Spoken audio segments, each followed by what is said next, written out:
Okay. Hi, everyone, and welcome back to the Comics Lair. We're sponsored by Heroes Aren't Hard to Find and Heroes Convention. I'm your host, Nancy Northcott. This panel will discuss our favorite comic books and comics-related TV and movies of 2022. There is a spoiler alert here. We may discuss books you haven't read or TV shows or movies you haven't seen. So if something comes up you want spoiled, mute your sound for a couple of minutes. And with that, let's start by having everyone introduce themselves and tell us a little bit about how they became interested in comics. Marx, will you start?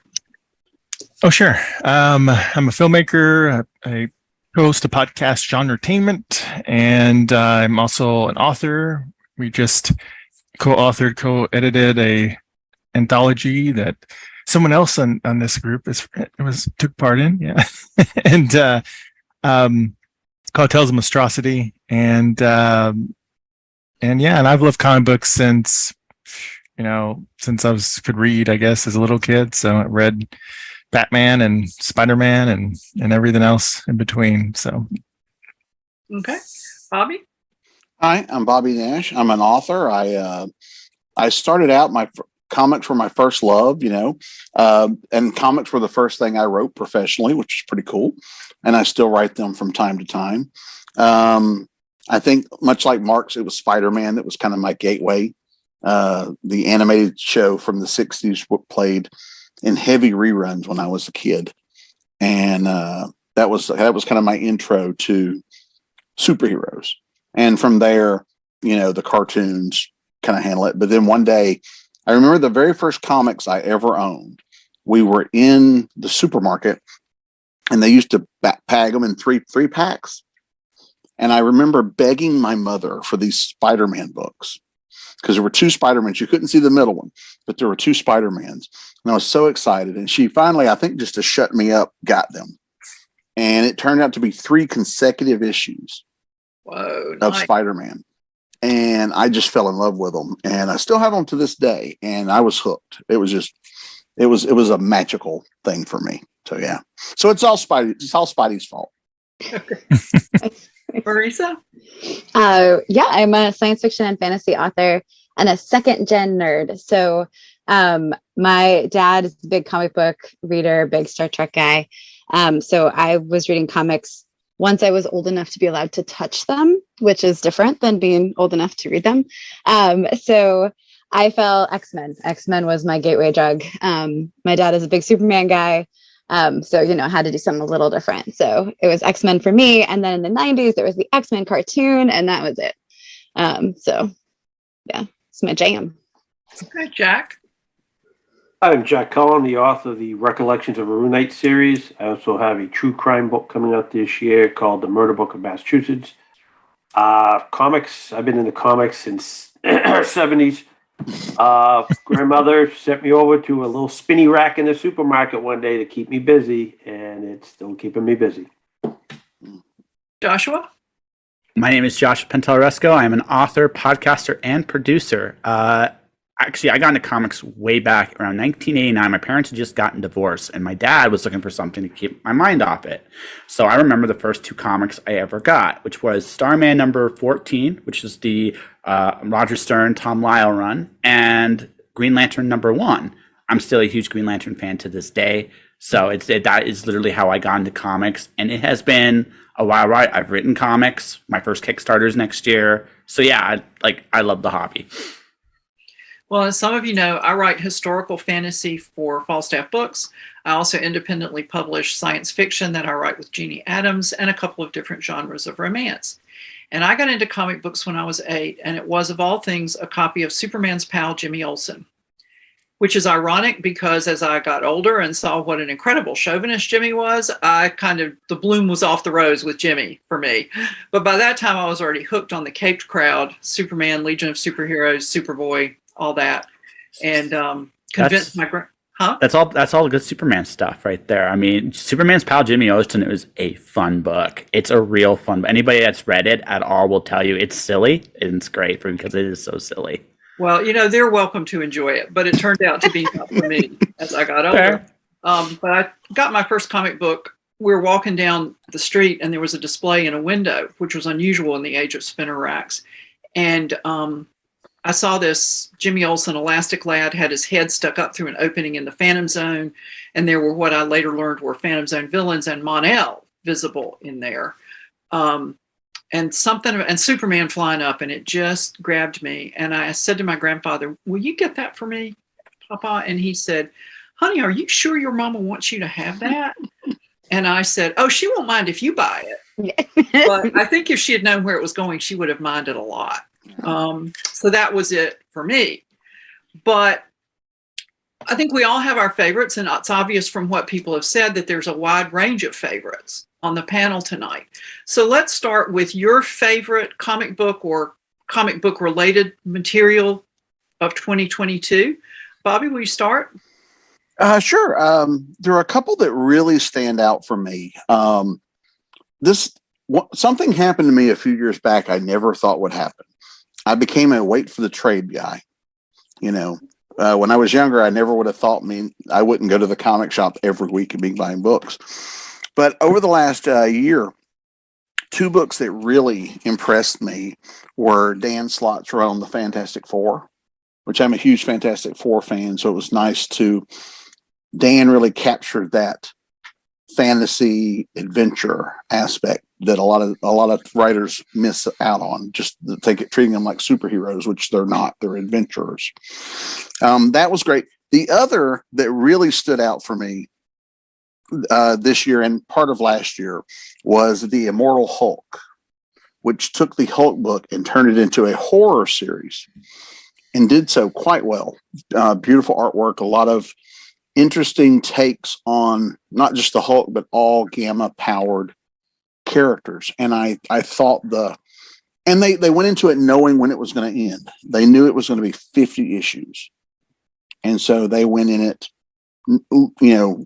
with an end point in mind. So the story stayed fairly focused because they were aiming for a target. And I think they did pretty well. And they didn't quite stick the landing as well as I'd have liked. There were a few unanswered questions by the time it was over, but I liked what they did, and it was quite a good read. Marisa? Okay, so I currently live in an RV, so I don't get to buy comics very often because I live in an RV. But something happened this year that 15-year-old Marisa still is not over. So there's a stereotype, right, that teenage girls fall like real hard, real fast for the things that they love. And for me, that was the Sandman comics. And Sandman came to life this year. And I have no regrets. There are little like nerd things that I could totally pick out, but 15-year-old Marisa was happy. 43-year-old Marisa was happy. Like it was cast well. It was beautiful. It was true to the comics. I'm still in a little bit of a high about it. So really pumped. Okay. Jack?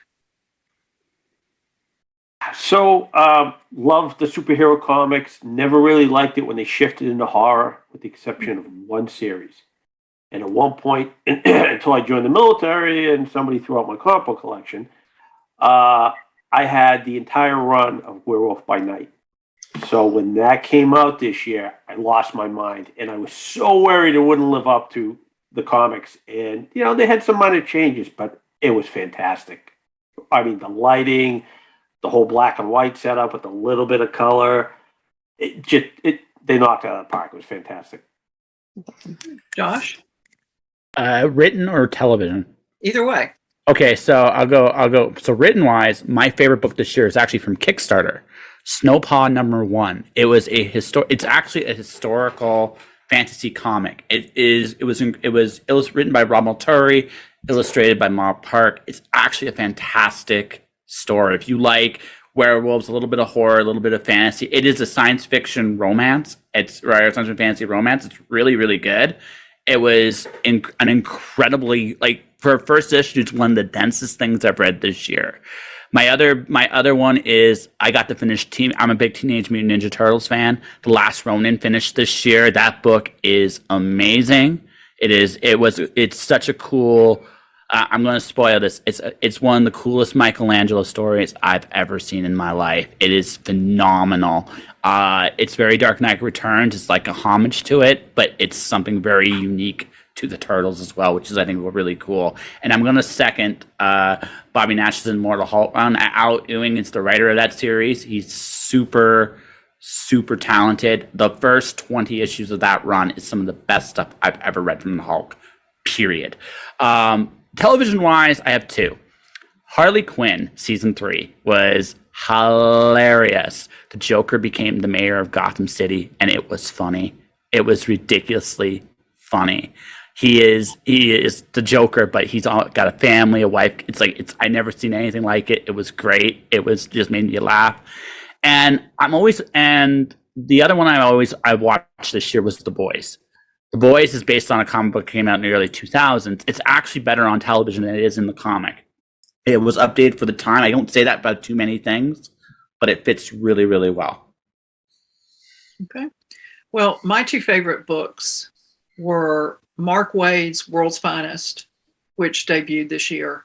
And it reminds me of the World's Finest books I used to read in my childhood, except it's got a little bit more of an edge to it. And it's not, the structure of it is for this era. The stories are darker and more involved than the ones that I read as a child, but they're really, really well done. There's depth of characterization. I'm a huge Dick Grayson fan, and Dick really shines in this. And there was an interesting little bit between Dick and Supergirl that you sort of implied that maybe they dated and it didn't work out and they're kind of with each other.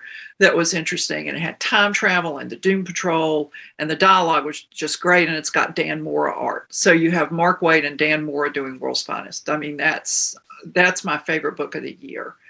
But Close is a book that ended this year, and it was in its third year, and it was Once and Future from Boom Studios, which was started out as an adaptation of the Arthurian legends in contemporary times. And it's unusual because the hero is a nerd who isn't quite sure how they fell into this story. The main character is his grandmother, who knows everything that's going on, and she is a badass.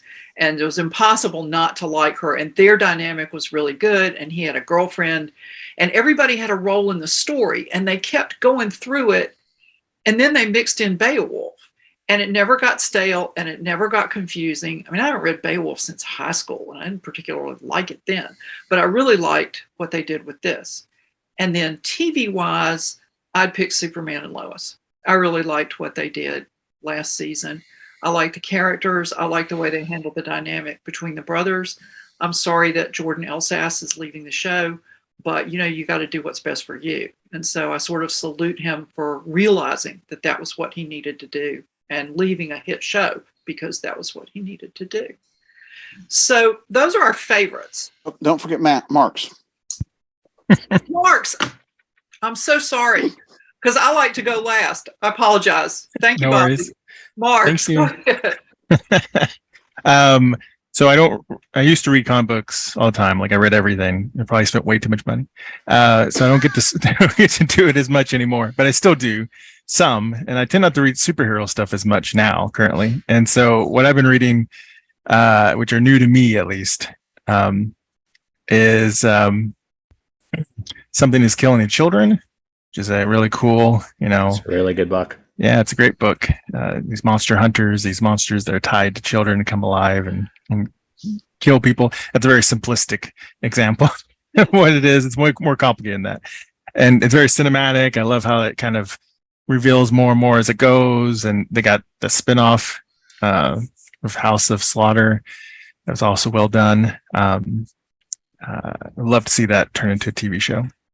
Okay. And then, I'm a big Buffy the Vampire Slayer fan. So Buffy, the last Vampire Slayer, where they go when she's 50 something years old. And it was really interesting to see, what they do with that. So I find it really interesting. Like everything that's like a sequel to Buffy, they always have Willow with some Slayer kid. So I'm thinking that's going to happen someday.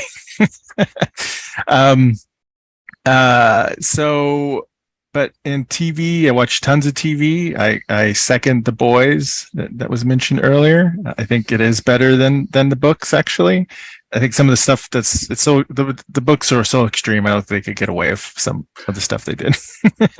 There's two things I wish was in the books that were in the show, but that's it. It's better in every other way. So and we're going to spin off too, right? So, and then also on TV, a second year of Superman and Lois. I think that's great. That's my ultimate favorite, like family friendly superhero show that the boys is not. and then somewhere in the middle, well, I don't know, it's probably not very family friendly either, but I like the Peacemaker quite a bit. So It was good, yes. so I just watched that opening dance scene over and over again. It's like, it's just that alone for but the whole series is great. Mm-hmm. And then movie wise, I'll just Wakanda Forever, just watch, great. And it's not even have to be, it could be a sci-fi fantasy, really. It doesn't even have to be superhero, right? I mean, just two lost or hidden nations fighting each other. And I thought they did a good job with Namor, even though of course they changed quite a bit, but I think they changed it in an interesting direction. And then Black Adam I just watched. I thought that was a pretty good. I like The Rock. I'm always going to be biased anyway. And the actor whose name eludes me right now, who played Hawkman. Aldous Hodge. Yeah, he's great. He's great in everything he's in, and he made a great Hawkman. He probably is my favorite live action Hawkman right now that I can think of. So lots of great stuff. Yeah, well, does anybody want to pick up on anything that anyone said? Well, I didn't mention any TV when I did mine, so I guess I should probably do that. I had Peacemaker on my list, but also I really enjoyed the She-Hulk show that was on this year. I'm a big She-Hulk fan. I thought they captured the silly nature of the books quite well. And I also loved the Guardians of the Galaxy Christmas special, which was just absolutely fun. And it also, I keep joking to people that it makes me 1 degree away from the Guardians of the Galaxy because I was in a movie with Kevin Bacon once. So it was, it's awesome. But yeah, those were good. But one other comic too, I thought we were just looking at superhero comics, but if we're just looking at comics in general, I would also like to mention the Reckless series from Ed Brubaker and Sean Phillips over at Image. Those are like brutal pulp fiction mystery novels come to life. Absolutely love them. Okay. Well, let's do another round of things that weren't your favorites, but that you liked. Marisa, you have anything to toss in the ring? So, Miss Marvel, I thought it was so charming. It didn't quite do all the things I wanted it to do. But spoilers, folks, if you haven't seen it, there was one, I think the actress that they cast as Miss Marvel was so adorable, so charming. Like, she carried so much of that show just by being delightful. And then there was this one moment in the last episode where you hear the music tag for it's X-Men again, right? Where like 90s X-Men, when her tech friend says, yeah, it's weird how you have these powers. You're a mutant. And then they go, "Da-na-na-na-na-na," and I cheered. Like, I wasn't even enjoying the show that much, and I cheered.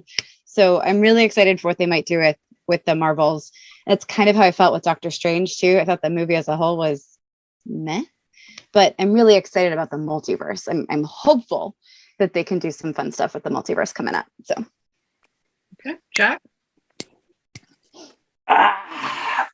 Sorry, Bobby. The She-Hulk. I loved the She-Hulk comic. I love that actress. She was phenomenal in Orphan Black. As far as I'm concerned, she's one of the best actresses in the world right now. okay. I didn't like the direction, the way it went. I think they it's weird. I liked so many things in there, but at the end of it, I just didn't like it. I just felt the writing or the directing or something along those lines. Something, one or the other, or maybe both, just kind of let me down. But there was so much to like, and in the end, it was like, eh. Where if you flip it, the latest Batman, I went in not expecting to like it. There was so much I didn't want to like, and I wound up liking it. Mm. So, but yeah, sorry, Bobby. I know you just get done saying how much you love the She-Hulk one. Well, that's okay. When we get around to it, I did not care for the Batman. So yeah.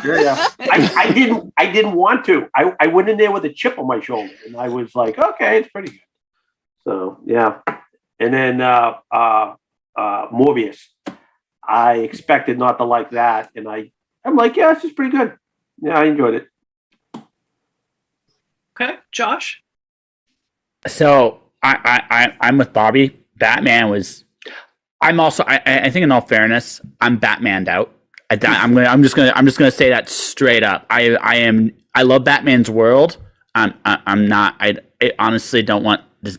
I do that. Like, so that one, Black Adam is also kind of in that category. I was hoping just a little bit. And I realized why it wasn't the case with Dares, but because you have The Rock, a little bit more humor from The Rock would have been nice, because he's got such great comedic timing, right? Now, again, you can't go, and I realized the balance he was trying to go with here too, because you can't make Black Adam too much of a joke. But I would have loved a little, just a slightly, little bit more animation there.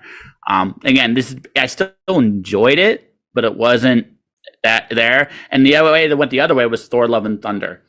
That was the other. It was too funny, and I think it wasn't serious enough, right? And again, I don't think they're anything I just mentioned. I don't think are bad movies, and I'm disqualifying myself from Batman because there is a legitimate fatigue there, and I'm going to acknowledge this might be me, but it's one of those situations where I thought like those movies were good and could have been great, and just for whatever reason did not quite cross the finish line. Comic wise, I don't do that. If I find a book that gets to that point where it's mediocre, I drop it. At this point in my life, I'm either really into it or I'm really out. Oh, does manga count? I should ask this. Sure. So here's something I really enjoyed that did not expect to: Spy X Family. So it's about a spy that has to infiltrate this school, and he has to get himself a wife and a kid. The wife is secretly an assassin, and the kid is secretly a telepath. And eventually, they get a dog that can see the future. It is one of the most hilarious things. I'm really into hilarious stuff that makes me laugh or something makes me feel something this year. That manga has been fantastic. So that's something I'll add to it. Okay. Marx? Sorry, I hate the mute button. Won't work. Are we going to have another one with something we really just don't like, or is that included in this? We actually started off with something else that you liked, but I mean, we'll get to don't like, and it doesn't. We don't have to be rigorous about it. No. So just to echo some things that some of you have already said, like I liked Black Adam, but I wanted to like it better. And maybe I think part of that for me, maybe just because I don't know where it fits in anything else, because the DC universe is so over the place. And I think I would rather had Shazam pop up than Superman at any point, right? So I guess it's a spoiler, but then again, it's not, because The Rock spoiled it before the movie came out. But it would have made more sense to me. And I think that was part distracting, because I'm like, I kind of like the Justice Society. I like their vibe a little bit better than some of the stuff I've seen from DC. But then I don't know how it fits in anything. Like, we've never heard of these guys before. It's kind of weird. I agree. Like Doctor Strange, I've always liked Doctor Strange as a supporting character and never been as big into his single solo runs. Maybe that's part of it. But I was like, every MCU movie I love, and I watch them in theaters. I always enjoy them. They never fail. But that was not as good as some of the other ones, right? So still above a lot of other movies, but it could have been better. And the same with, as was said earlier, Thor. The comedic balance is a little off. Thought Ragnarok nailed it, and then they just went a little too far with it with Love and Thunder.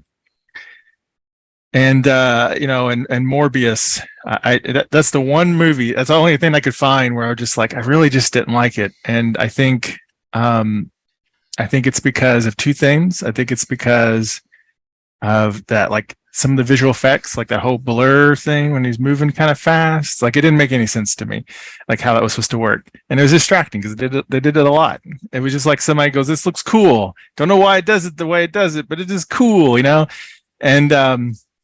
And also, like, if you guys remember, like, he can glide, he can kind of fly. There's a scene where he's about to jump off a building, and then I guess, his glide powers pull him back or something. He gets arrested. I was like, that is, oh my gosh. It's like, I read the comic books. I kind of understood what just happened. But anybody who didn't read the comics is like, what just happened? How did you get arrested? It makes no sense. And that's also, the other thing I didn't like about Morbius is I feel like somebody went in there and it cut a bunch of stuff out, because some scenes I just felt like they went from 1 to 100 really fast. Like, like there's a step somewhere in there that I felt like somebody cut out, and it felt like a little jarring, like how quick people would turn sometimes in their conversations, if that makes sense. But anyway. Bobby? Yeah, Morbius really didn't do it for me either. I enjoyed the after credit scene. That was pretty cool. Yeah, it's one of those things. There was just something missing to Morbius. It just did not. I kind of had the same problem with the Venom movies. There's something. It's like they've got the start of something there, but there's something missing that needs to happen. And I don't remember if the second Venom come out this year or if that was last year. I don't recall. But and the Batman, I didn't hate the Batman. I thought the actor playing Catwoman was fantastic. I think she might have been the best thing in the movie for me. I really just, I don't know the story. Now I will say this too. I was very excited to see Batman doing detective type stuff, because that's something certainly the Nolan movies seem to forget, that he was a detective. Yeah. And so it was nice to see him doing detective work, but he loses. I mean, if you think about it, at the end of the movie, the Riddler won. The Riddler did everything he wanted to. Batman didn't stop any of it. And at the end of it, it was one of those things. It's almost like with that argument that people make about the Indiana Jones Raiders of the Lost Ark. You could have took Batman out of this and nothing would have changed. And I kind of want Batman to be a little more involved in the story. So that just really didn't come together for me. So those are the ones that just didn't really do it for me. I enjoyed Black Adam. I thought that was good. I thought The Rock was a little more outclassed by Pierce Brosnan and Aldous Hodge. They kind of acted circles around him. But I found it enjoyable. I wish the story had been just a little tighter, but I enjoyed it. It was very action heavy, very very exciting. So that was good. But yeah, but nothing I just out and out hated. I guess the closest to that would be Morbius, which just I saw it once. I never need to see it again. Yeah. Well, Josh has Batman fatigue. I have origin story fatigue. I don't need to see Spider-Man's origin story 3 times. I don't need to see umpty versions of Batman's origin story. I would be more likely to go to a Batman movie where it's more like the later ones in the Nolan series, where Batman's here. I mean, if you're interested in comic book stuff and you live on this planet, you know who Batman is. So everybody wants to do their own stamp on the character, and that's fine. If that's what you want to do, that's fine. But I'm not interested in going to see it. So I didn't. Would you say you're bat-exhausted? Yeah, because they've launched all these new Bat books, and I'm not reading them. I bought a couple of issues of Urban Legends because Nightwing's in it. I didn't buy it because it's Urban Legends and it's a Batman book. I bought it because it's a Nightwing adventure. And there are all these other I've even lost track of how many Bat books. Oh, it's terrible. That's actually that's part of my Batman fatigue. I go to a comic. Okay, I'm a Green Lantern fan. There is not a Green Lantern book in the comic shop right now. Okay, but there's 40 Batman books, 40 of them, and I don't think I'm being that exaggerated right now. I think you go in there, it's like Batman's just like, fuck, it's just like you go in there and you just actually just go in. Yes, I know. I did that. I deliberately did that there because that way, because last time I came on one of these shows, the person didn't use their privilege. I did. So Jim, I did it. Ha! But anyways. But the thing is, I think the frustrating for me when I go to the comic shop is DC has these incredible properties. Do you know the one franchise I really want to see a DC movie of? Super Sons. Son of Superman, Son of Batman. That is the literally best, world's finest comic I've read in 20 years. It's not even close. It is that good. And they have not given that book any more of a run than it already has. And they aged up John Kent. So he and Damien aren't the same age. Yeah, no, I know, and I think they honestly squandered a lot of money on that because, to be perfectly honest, that book was pure gold. It is literally everything you love about the world's finest, and the best thing is, it's the kids of the two superheroes, so everything's new again. It was such a great idea, and they squandered it for. Don't get me wrong. I love me, Superboy, and the Legion of Superheroes. But you know what would have been really cool? If both of them got launched into the future for a little while. That would have been so much fun. But they didn't do that. And I don't know why. It hurts my head to try to figure this one out. It really does. Because that was like, it's like when they did the Supergirl series years ago and they didn't have a Supergirl comic on the shelves for people to buy. It was like, there's a license to print money right here. Why don't you do something with it? Right? But we say that, but from working in, being a little bit in comics with that, those things don't always translate. People who love the Supergirl TV show are not necessarily looking to read Supergirl comics. Can I have a rebuttal to that? Sure. Because this thing, the comic shop. I literally watched this happen when the Supergirl series when it first came out was a big hit. There was no Supergirl comics, so I literally watched this. I would go to the shop. When I went to pick up my thing, I saw 3 different adults with kids going, "Hey, we really love this. Would you like to read this?" And you could literally watch the comic store going, "I wish I had something to give you." Right? It's not. There is something to be, again, maybe you don't launch a full ongoing series. You don't necessarily do that. But the idea of having something new, sure. right? Right. I don't disagree, but I just know how a lot of times the corporate mentality thinks. And I get it. And I want their drugs. This is what I'm saying around this one, right? Because, again, when you do, it's one of those things that's it's preparation, right? You have these great properties, and when you create these opportunities, honestly, Superman should have more books right now. Lois and Clark is a popular show. Now, again, you don't want necessarily to have the 40 Batman. I don't want to see a Batman book for the rest of my days kind of fatigue I have right now. But the idea of having a book that caters to the show makes good business sense. I think it's a great idea, but but they never do it because when the CW shows started, I know they put out direct to ebook adventures.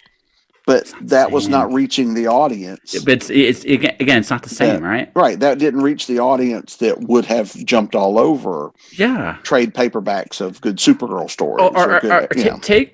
Take Miss Marvel, right?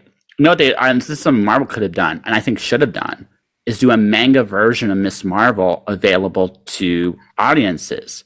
Because why not?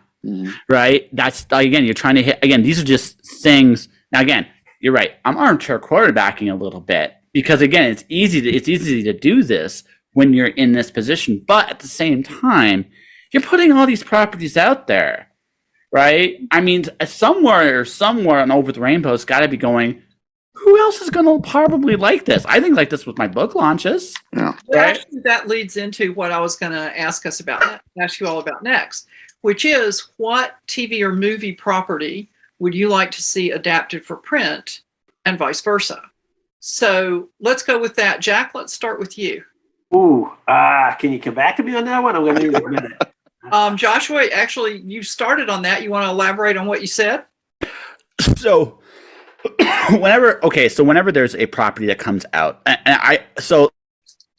the best people that do this, ironically enough, are right now the manga industry. They'll come up with a book that really takes a hit, then they'll launch a series, and then they'll add tie-ins. They do this better than anybody right now, which is mind-boggling. But if I'm going to pick a television, I'm not really cool enough to watch much television these days. I just a movie if you want, or you can pick it the other way. It's just which property would you like to see adapted into a different medium? Uh-oh. I think we lost him. Oh, no. We lost him. He froze and then he was gone. But let's see if he makes it back. And in the meantime, let's continue the discussion. Jack, have you thought of something?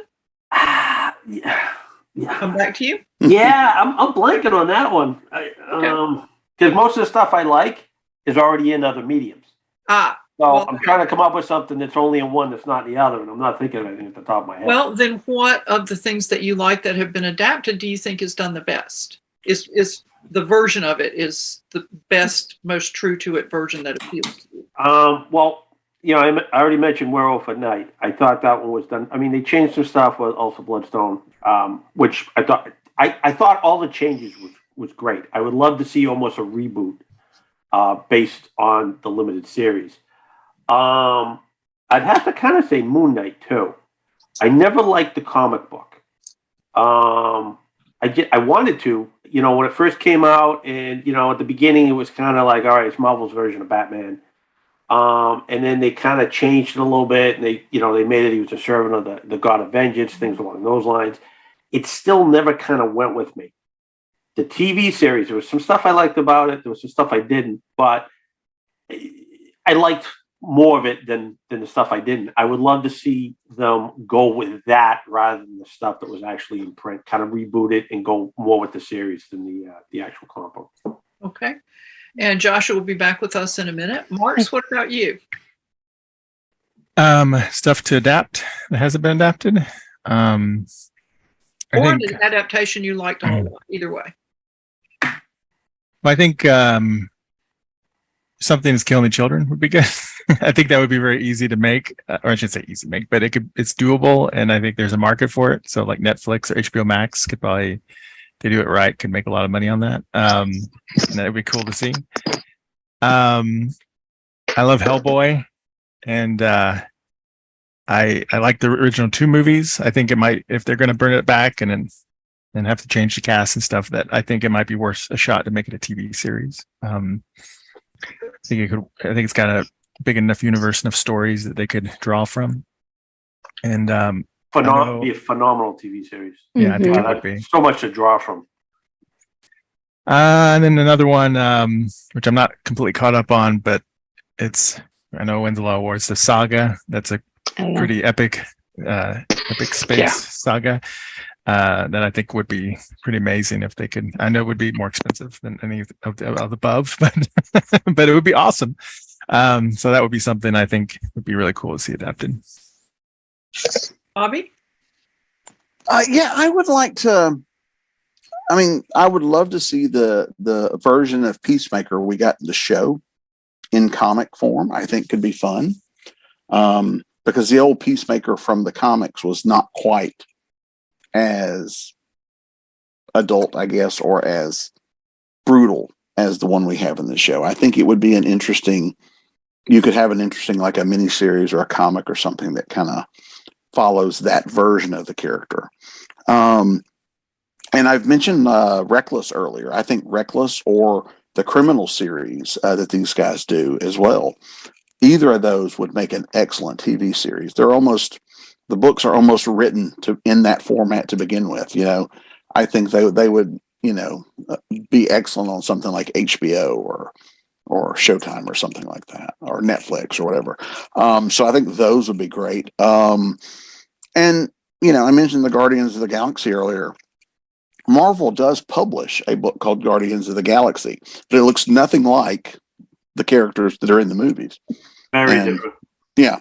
It's just like years ago when they put the first X-Men movie out, and people who did go, ooh, they make X-Men comics. The X-Men in the comics look nothing like the X-Men in the movie. And it really threw a lot of people. And so I think, like what Josh was saying, tying those things in, I think that's where we kind of miss that point for those few people that we do. And it is a small percentage of people that go see the movie that will turn around and buy the comics. Because I mean, just look at how many tickets are sold to the Avengers movie versus how many people read the Avengers. It's a wide gulf between the two numbers. But even when people do go, oh, I want to check those out. When you go, there's nothing. It's like those two arms of Marvel don't talk to each other. Or those two armed DC and Warner Brothers don't talk to each other. They don't plan. They treat themselves like two separate companies. And I think, Which think might be why the gap's so live. Yeah, Which might be exactly. why. Yeah. So it would be nice if we had some, if we could have that kind of something that just like, you just watched the Batman movie. Great. I like Batman. Let me go check out a Batman comic. It at least should feel the same, even if it doesn't necessarily have to look like the actors, but there should still be Batman should still feel like Batman, and I think sometimes we don't get that with the mixing of things, because we have movies, we have TVs, we have comics, we have video games, we have novels. All of these things are utilizing the same characters, but almost all of them are wildly different from each other. So you're not making it easy for people to cross over between them. Yeah. And, I think that's a shame. I don't know how to fix it, because sadly, Marvel and DC are not taking my calls. So weird. Yeah. But I think there could be more of that, and I don't know. We'll see. Marisa? I would love to see the rest of what they were going to do with Dark Matter on Sci-Fi. So nice. And that one started as a comic too. I don't know if you did that. Yeah. Yes. Yeah. Really? I didn't know that. Dark Matter. I've not read it, but I heard that like belatedly, and I was like, "Well, pick it back up." What the heck? The first 4 or 5 episodes of season 1 adapt the comic. Oh. Because it's written by the guys that wrote the show. Okay. And so so it started as a comic, then went to the show. Yeah. So I would love to see more, another comic of that. Me too, very much. And just thinking about I think that's my trend of shows that were canceled and that maybe they came to a good end, but I'd love to see more Dark Matter. I'd love to see more. I'd love to see Winona Earp continue. I think that'd be super fun. That kind of snark. Those comics are out there. Yeah. Because it started as a comic also. Mm-hmm. And I know because I know Bo that created it, and I know he is still doing Winona Earp. Okay. Now the comics, but it's the comic. It's not the right. The comics now have they've kind of morphed the comics to match the show, whereas in the beginning they weren't quite the same as the show. But they've kind of morphed the books to kind of have the same feel and whatnot of the show. So wish granted is what you're telling me. Thank you. They're out that there. Is good to know. Yeah. Awesome. It exists. Yeah. So the two things. The two things that do exist in a format, but I would like to pretend they don't.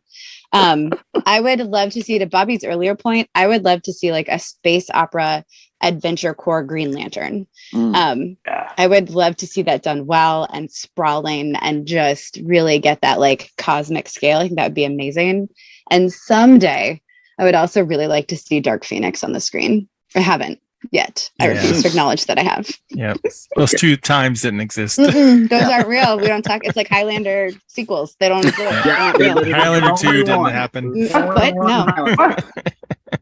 There's no sequel for Highlander. What? No, it's imaginary. There could be only one. It was just one.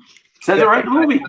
Well, I would really like to see Once and Future adapted onto the screen. Cool. It is being because adapted. It's Kieran Gillen writing, and again Dan Mora art, and it's a gorgeous book.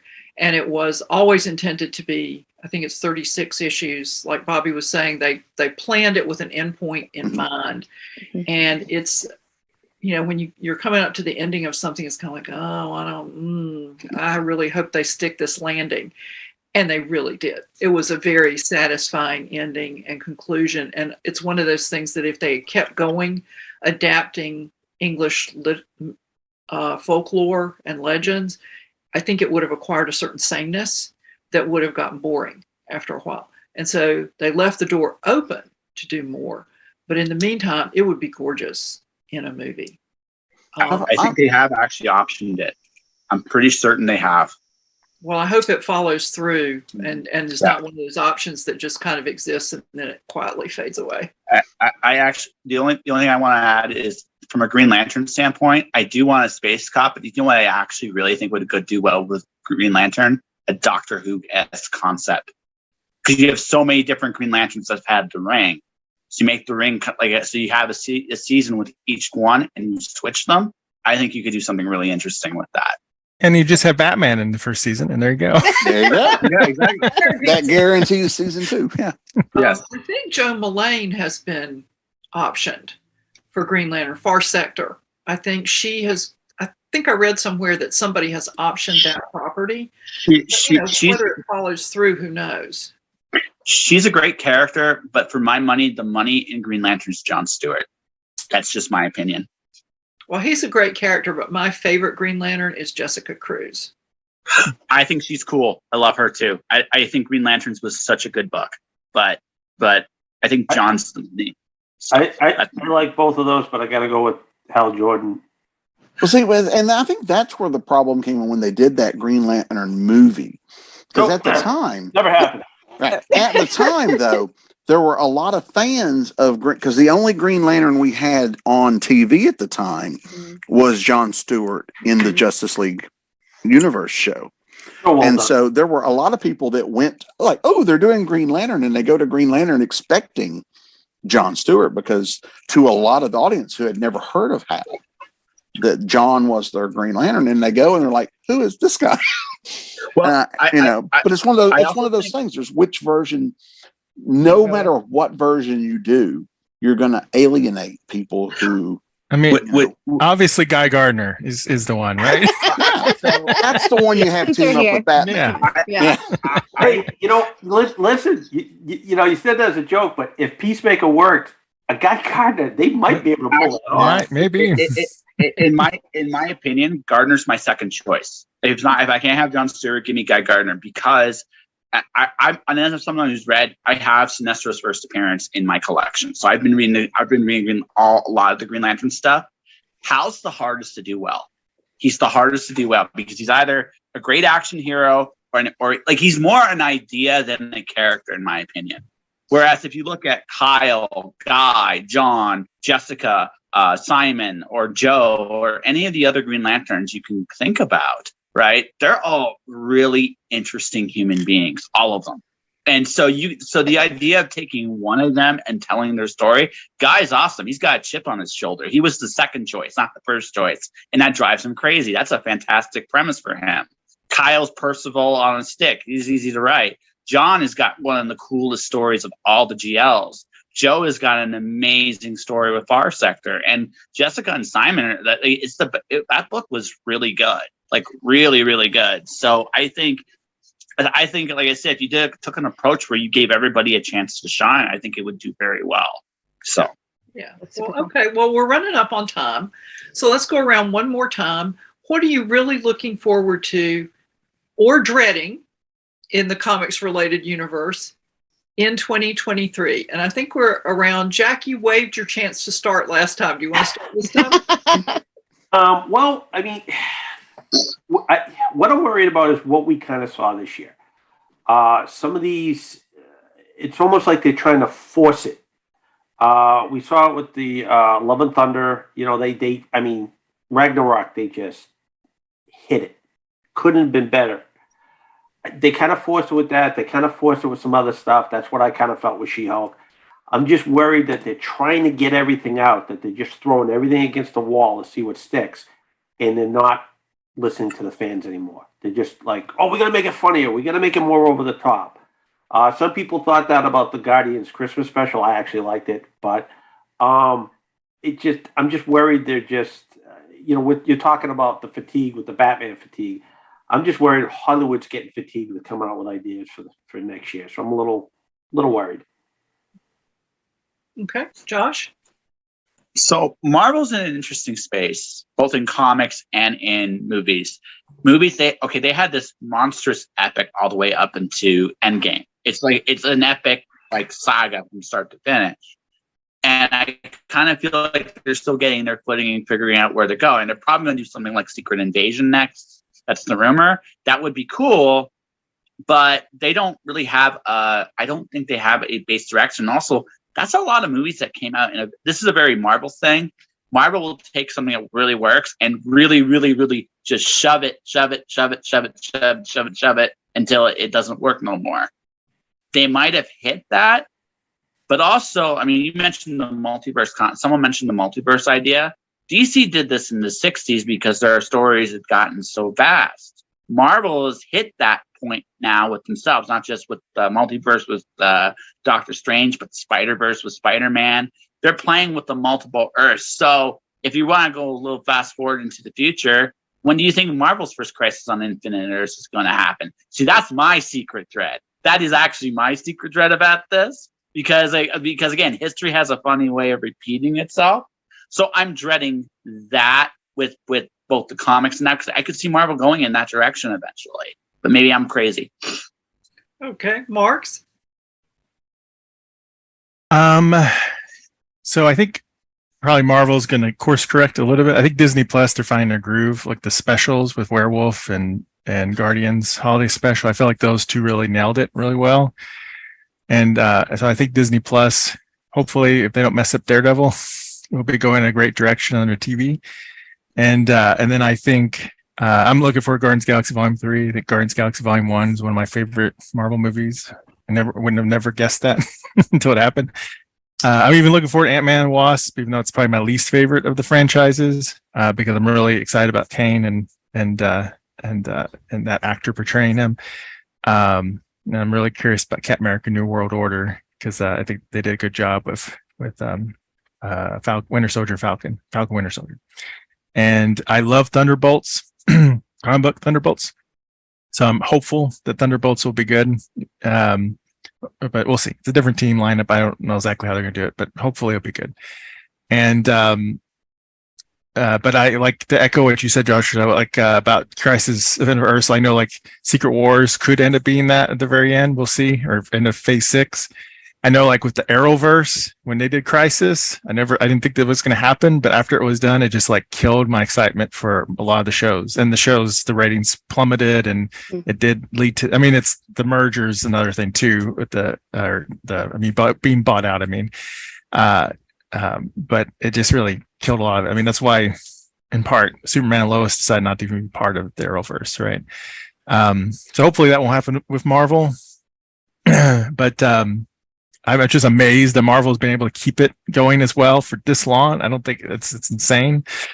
And but I'm excited about a lot of stuff in the future. I'm excited about more The Boys. I'm excited about see what they would do with the Batman, with their spinoffs and TV show and stuff. And I hope Fantastic Four they do right for once. And hopefully I would love that. I would love that. And I'm excited. I love Blade, so I'm excited to see Blade return, and hopefully they can make that work in the universe. And I'm hopeful of lots of good stuff coming up. Bobby? Yeah, I'm really excited. I've enjoyed the vast majority of the stuff Marvel has done. There have been one or two that have not landed quite as well with me, but for the most part, I've really enjoyed everything they've done. I echo the Fantastic Four finger cross. I am a huge Fantastic Four fan. It is hard to be a Fantastic Four fan. They do not make it easy. I'm curious to see the direction of the DC movies now that we have new people in charge. I'm really curious to see, when we're doing this next year, how excited are we going to be excited about what they've done? Or are we going to go, that didn't work either? So I'm curious. It's an interesting time, I think, ahead to see what's going to happen, because a lot of the stuff on TV is going away. Flash will be ending soon. With all the Discovery, Warner Brothers cuts, it's highly rumored that probably Superman and Lois, Titans, and Doom Patrol are all going away. After their current seasons. So there's a lot of that stuff I'm curious to see what's going to take its place. And if anything, will comics continue to do that on TV? I don't know. I'm really excited to see where all that goes. So that's, hopeful. I'm trying to be hopeful. Yeah. I love, if you'd have told, 10-year-old Bobby that one day we would be having this conversation about all these comic book properties on movies and TV, and they were good, I wouldn't have believed it. Because, in the 70s, we had Spidey on TV, which was, we were thrilled to have it, but looking back on it was not so good, but that kind of stuff. So knowing I never expected to have this glut of and not just that, there's always going to be Batman, Superman, Spider-Man, the Hulk, those Wonder Woman, those guys are always going to have properties. Who would have ever thought we would see Daredevil on TV? Who ever thought we would see, I used to geek out on some of the third tier villains, like when Crusher Creel showed up or Agnar the Screamer. I'm over here geeking out and people are looking at me like, what is wrong with you? And I'm like, don't you know who that is? So that excitement is still there for me. I'm excited to see how they adapt these characters. And so hopefully that excitement will continue for me. So, Marisa? I am excited, nervous, excited about the adaptations of the Avatar comics, that last Airbender ones, because they're going to be live action, and they've never done that before, and I don't know how it's going to go. Is that like Highlander sequels? Like Highlander, yeah, it's never happened. It's like those Fantastic Four movies that never. We've never tried it, so who knows what it'll be like. But so nervous, but excited. Those comics were fantastic.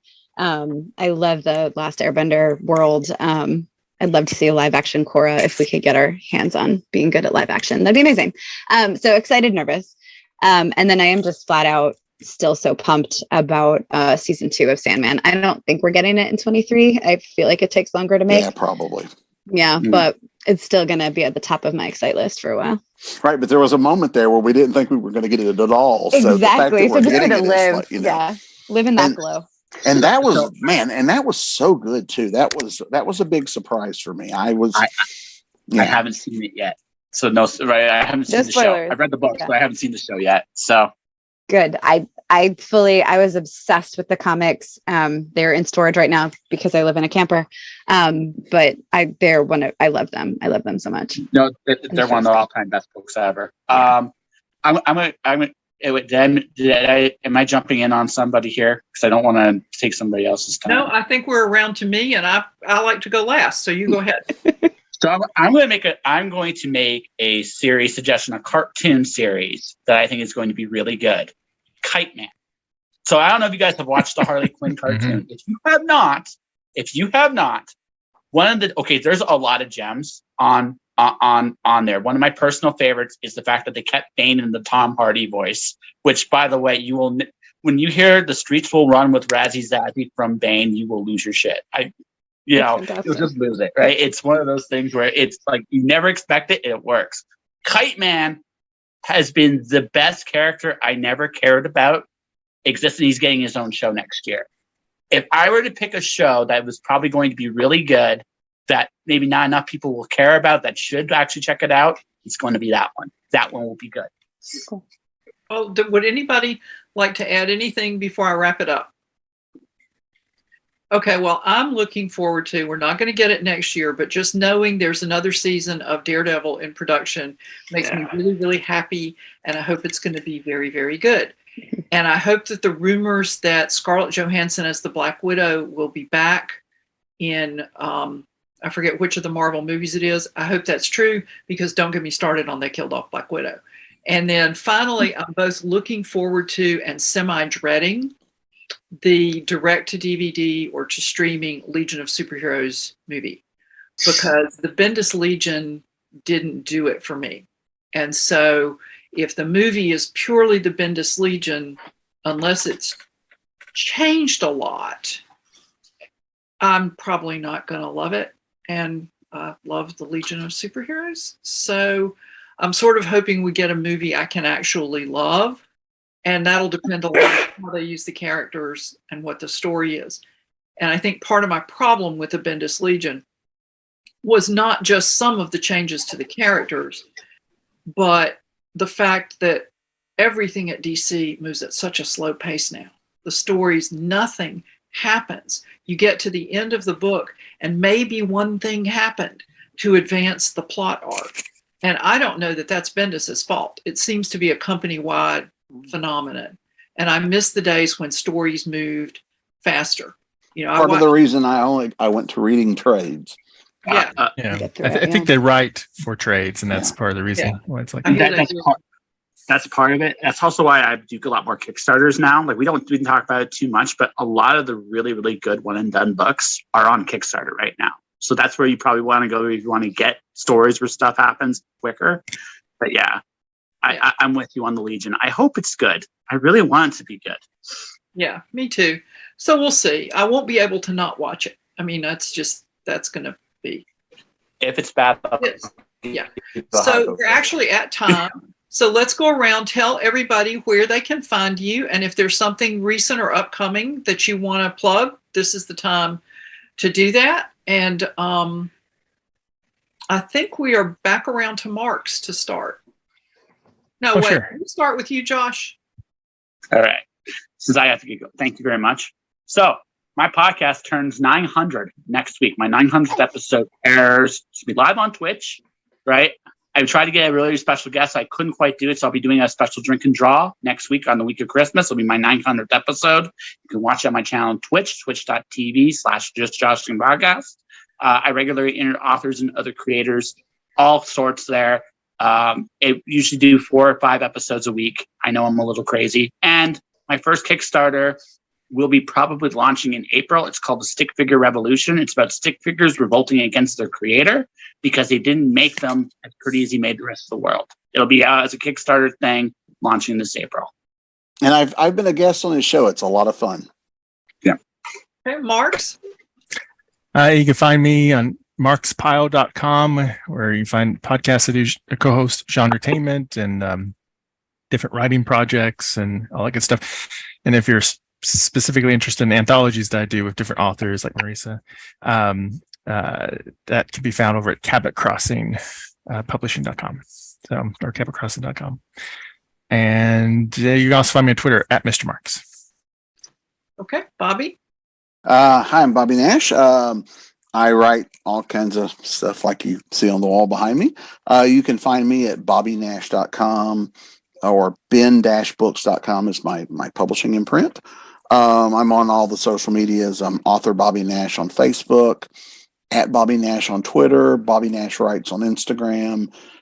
Have a Patreon, all those other things. All the links are at bobbynash.com. We did just have a recent release. The first volume of Snow Shorts released, which was my novel series, Snow. I had other writers come in and do some short stories that we released as like 99-cent ebooks. And so once we had 9 of them, we collected them into one nice volume. So that just came out. Okay, Marisa. Yeah, marisawolf.com or .net. I have both. So superhero-ish. No, it's backwards, but here we are. The Valkyries Initiative, urban fantasy. It's an anthology that I got to edit. There are a bunch of novels coming out in 2023. Badass ladies being badass and yet fully realized characters, not just cardboard cutouts going, I am strong lady, which is great. Similarly, I have a trend coming January 3rd from Baen Books, Chicks in Tank Tops, in the grand tradition of Chicks in Chainmail, but sci-fi. So girls and their tanks. That comes out January 3rd, and my short story in it, Next Question, will be a novel in the next couple of years, pending traditional publishing calendars and my turning it in next year. So exciting times. Okay, Jack. So I'm Jack Cullen. I write a series called The Recollections of Rune Knight. It's an urban fantasy series. It's about a police department that has to police a hidden community of magic users in Massachusetts, where they all congregate when there's not an age of magic, and they gotta police them while keeping it quiet so the rest of the world doesn't know. I can be found at jackcullenwrites.com. All the other social medias is Jack Cullen Books on Twitter, Facebook, Instagram, all those. That's about it. Okay. You can find me here on ConTinual, of course, and at nancynorthcott.com. The social medium that I spend the most time on is Twitter. Probably not really good for me, but I do. And I'm at Nancy Northcott there. With a little luck, the 3rd volume of my historical fantasy trilogy, The Boar King's Honor, will be out in January. That's The King's Champion, and it's set during the summer of 1940, the Battle of Britain. And then the 4th, I've lost count. Anyway, the next book in the Light Mage Wars reissue, Warrior Mage, will be out at the end of January. And I guess that's probably about it for me. But I'd like to thank everyone on the panel this evening and thank our sponsors, Heroes Aren't Hard to Find and Heroes Convention. You can find more information about them at www.heroesonline.com. And thanks to everyone for watching the panel.